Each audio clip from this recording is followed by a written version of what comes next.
warahmatullahi wabarakatuh. Perkenalkan, nama saya Nur Hikmah Aulia Putri dengan NIM 202402080.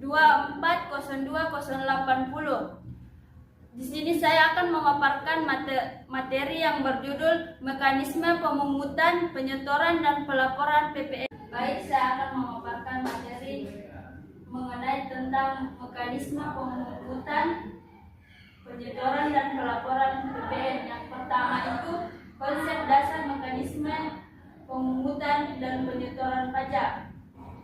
Mekanisme pemungutan pajak adalah sistem dan cara pemerintah dalam mengumpulkan pajak dari masyarakat atau perusahaan. Proses ini bertujuan memastikan penerimaan negara berjalan tertib, adil, dan efisien. Pajak dikumpulkan berdasarkan aturan resmi dan digunakan untuk membiayai pembangunan, pendidikan, kesehatan, dan kepentingan umum lainnya. Selanjutnya, sistem pemungutan pajak yang pertama, official assessment, yaitu pemerintah yang memungut dan menetapkan besarnya pajak. Wajib pajak hanya menerima dan membayar. Yang kedua, self assessment. Wajib pajak menghitung, membayar, dan melaporkan pajak sendiri. Ini sistem yang digunakan sekarang. Yang ketiga, withholding system, yaitu pajak dipungut atau dipotong oleh pihak ketiga seperti bendahara pemerintah, perusahaan, atau instansi yang ditunjuk. Selanjutnya, prinsip pemungutan pajak. Yang pertama, kepastian hukum. Yang kedua, kemudahan administrasi. Yang ketiga, efisiensi. Yang keempat, keadilan. Jenis-jenis mekanisme pemungutan pajak. Dalam praktiknya, pajak dipungut berdasarkan jenis transaksi.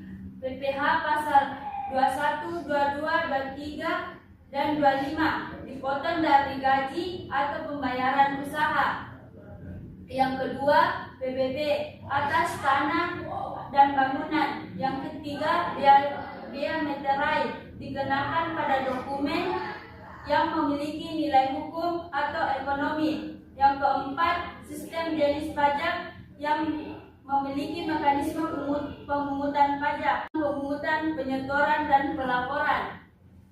Ketiga mekanisme ini saling berhubungan. Yang pertama, pemungutan pajak dikumpulkan dari wajib pajak.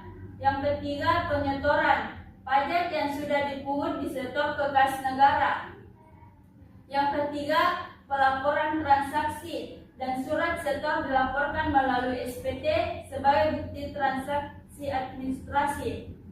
Tanpa penyetoran dan pelaporan, pemungutan tidak dianggap sah. Selanjutnya, pelaporan PPN. Pelaporan PPN adalah pajak dilakukan melalui SPT. Masa PPN yang berisi data transaksi, data faktur, pajak masukan, dan pajak pengeluaran.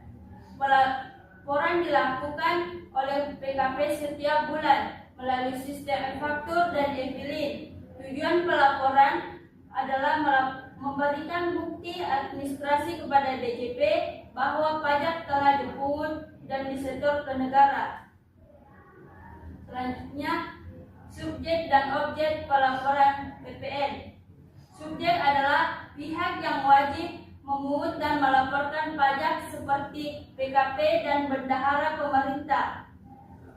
Pajak adalah aktivitas ekonomi seperti penyerahan BPKB, JKP, impor BKP, ekspor BKP, dan pemanfaatan BKP atau JKP dari luar negeri. Semua aktivitas tersebut wajib dicatat dalam pelaporan PPN. Selanjutnya, contoh soal mekanisme pemungutan dan penyetoran, yaitu PT Bintang adalah rekanan pemerintah, bendahara pemerintah sebagai pemungut atau PPN. PT Bintang menjual barang senilai 100 juta belum termasuk PPN kepada bendahara pemerintah. tarif pajaknya itu 11%. Yang pertama, berapa PPN yang dipungut bendahara pemerintah? Yang kedua, berapa nilai yang dibayar kepada PT Bintang? Yang ketiga, bagaimana mekanisme penyetoran dan pelaporan? Yang pertama itu PPN dipungut pemungut bendahara. PPN 11% dikali 100 juta sama dengan 11 juta. Yang kedua, uang yang dibayarkan ke PT Bintang sama dengan nilai jual dikurang PPN yang dipungut. Nilai jualnya itu 100 juta dikurang 11.000 sama dengan 89.000. Yang ketiga, mekanisme bendahara menyetorkan PPN 11.000 ke kas negara melalui SPP dan MPN. Yang kedua, bendahara membuat faktur pajak di gunung dan di bukti pemungutan. Yang ketiga, PT Bintang melaporkan PPN tersebut pada SPT dan masa PPN sebagai PPN dipungut oleh biaya. Yang ketiga, selanjutnya contoh soal pelaporan PPN, yaitu PT Maju Jaya adalah pengusaha kena pajak atau PKP. Pada bulan Januari, transaksi yang terjadi penjualan barang kena pajak atau BPKB sebesar 200 juta. PPN keluaran 11%. Pembelian bahan baku memiliki faktur pajak sebesar 70 juta. PPN masukan atas pembelian 7.700.000. Yang ditanyakan itu hitung PPN keluaran, hitung PPN masukan yang dapat dikreditkan, berapa PPN kurang atau lebih bayar yang harus dilaporkan dalam SPT masa PPN. Yang keempat, bagaimana mekanisme pelaporannya? Caranya itu PPN keluaran 11% dikali 200 juta, hasilnya 22 juta. Yang kedua, PPN masukan 7.700.000. PPN kurang bayar yaitu PPN keluaran dikurang PPN masukan sebesar 22 juta dikurang 7.700.000, yang hasilnya 14.300.000. Pelaporannya itu PT Maju Jaya melaporkan SPT masa Januari paling lambat akhir bulan, yaitu tanggal 28 Februari. PPN kurang bayar 14.300.000 harus disetor sebelum melapor SPT. Semua faktur pajak, masukan dan keluaran diunggah otomatis ke e-faktur. Itulah tadi pemaparan materi dari saya. Apakah masih ada yang kurang jelas atau ingin dipertanyakan? Terima kasih atas kesempatan yang telah diberikan. Perkenalkan, nama saya Yuliana Suhardi. Pertanyaan saya adalah berikan contoh transaksi yang menggunakan weight holding system. Baik, berikut contoh transaksi yang menggunakan weight holding system, yaitu sistem di mana pihak materi penghasilan memotong pajak terlebih dahulu sebelum membayar kepada penerima penghasilan. Contohnya itu pemotongan PPh 21 atas gaji karyawan. PT Maju Jaya membayar gaji kepada karyawannya sebesar 6 juta per bulan.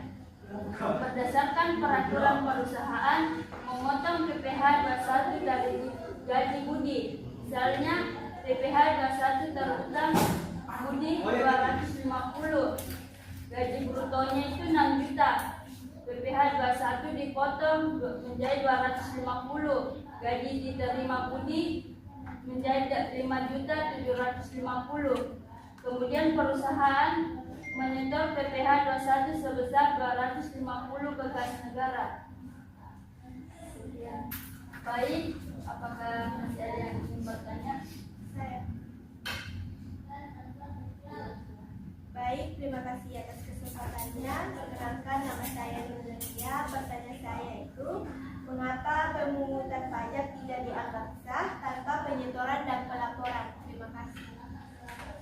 Yaitu pemungutan pajak tidak dianggap sah tanpa penyetoran dan pelaporan karena dalam sistem perpajakan Indonesia pemungutan saja belum memenuhi kewajiban perpajakan. Ada 3 alasan utamanya. Yang pertama itu negara tidak menerima pajaknya meskipun pajak sudah dipungut dari pihak yang wajib dipotong, misalnya karyawan dan rekanan perusahaan.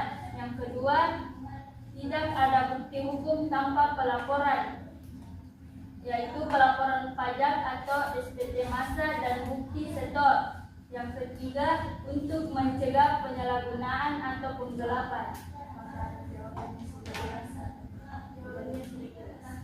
Baik, apakah masih ada yang ingin bertanya? Saya. Baik, terima kasih kesempatannya yang telah diberikan. Saya akan bertanya, mengapa menggunakan e-faktur dan e-filing sangat disarankan bagi PKP dan apa resiko jika PKP terhadap terlambat melaporkan PPN? Baik, yaitu mengapa penggunaan e-faktur dan e-filing sangat disarankan bagi PKP karena mempercepat proses administrasi. E-faktur dan e-filing membuat proses seperti membuat faktur pajak, melaporkan SPT massa PPN. Yang kedua itu mengurangi resiko kesalahan input seperti menghitung dasar pengenaan pajak atau DPP. Yang ketiga itu menghitung PPN otomatis, mengecek validitas NPWP lawan transaksi. Selanjutnya keamanan dan keabsahan lebih terjamin seperti kode keamanan atau QR, tanda tangan elektronik. Yang keempat itu terintegrasi dalam sistem DJP. Apakah kurang jelas atau? Baik, sudah jelas. Itulah tadi pemaparan materi dari saya, kurang dan lebihnya mohon dimaafkan. Assalamualaikum warahmatullahi wabarakatuh. Waalaikumsalam warahmatullahi wabarakatuh.